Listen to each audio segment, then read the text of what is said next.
बिस्मिल्लाहिर्रहमानिर्रहीम। अस्सलाम वालेकुम। सऊदी इन्फो यूट्यूब चैनल में आपको खुश आमदीद कहते हैं। 1 फरवरी से बूस्टर डोज़ के कानून का ऐलान किया गया और आहिस्ता आहिस्ता उस पर अमल दरामद होना शुरू हो चुका है। नई सफरी हिदायत जारी कर दी गई हैं।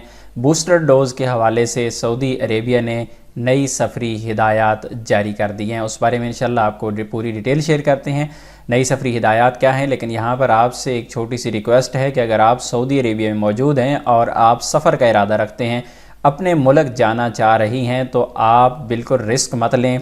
आप बूस्टर डोज़ लगवा के ही अपने मुल्क का सफ़र करें, अदरवाइज़ आपको वापसी पर मुश्किल का सामना करना पड़ सकता है। सऊदी अरेबिया ने अपने शहरियों पर बूस्टर डोज़ की पाबंदी का आगाज़ कर दिया है। इससे पहले सिर्फ ऐलान हुआ था और उसमें कहा गया था कि आप बूस्टर डोज़ लगवाएं, लेकिन 9 फरवरी 2022 से तमाम सऊदी शहरियों पर पाबंदी आयद कर दी गई है कि अगर वो बैरून मुल्क सफ़र करना चाहते हैं तो सबसे पहले वो बूस्टर डोज़ लगवाएं। अगर बूस्टर डोज़ सऊदी शहरियों ने नहीं लगवाई होगी तो वो बैरून मुल्क सफ़र नहीं कर सकते।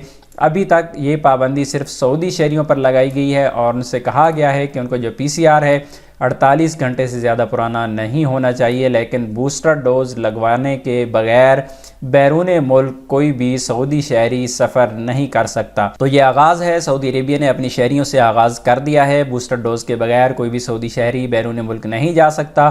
तो आप भी मोहतात रहें, क्योंकि इसके बाद जो नंबर आने वाला है वो गैर मुल्कियों का भी आने वाला है, जिसमें कहा जा सकता है कि ऐसे तमाम गैर मुल्की जो नॉन इम्यून हैं या फिर जिन्होंने अभी तक बूस्टर नहीं लगवाई तो वो सफ़र नहीं कर सकते। आने वाले वक्त में ऐसा हो सकता है, इसलिए ज़रूरी है कि आप भी मोहतात रहें और स्पेशली जो सफ़र का इरादा रखते हैं आप बूस्टर डोज़ लगवाएं और उसके बाद आप अपने मुल्क का सफ़र कर दें। 9 फरवरी 2022 से सऊदी शहरियों पर यह पाबंदी लागू हो रही है कि बगैर बूस्टर डोज़ वो बैरून मुल्क सफ़र नहीं कर पाएंगे। उम्मीद है आज की इन्फॉर्मेशन आपको अच्छी लगी होगी। मिलते हैं नेक्स्ट वीडियो में, तब तक के लिए इजाज़त दीजिए। अल्लाह हाफिज़।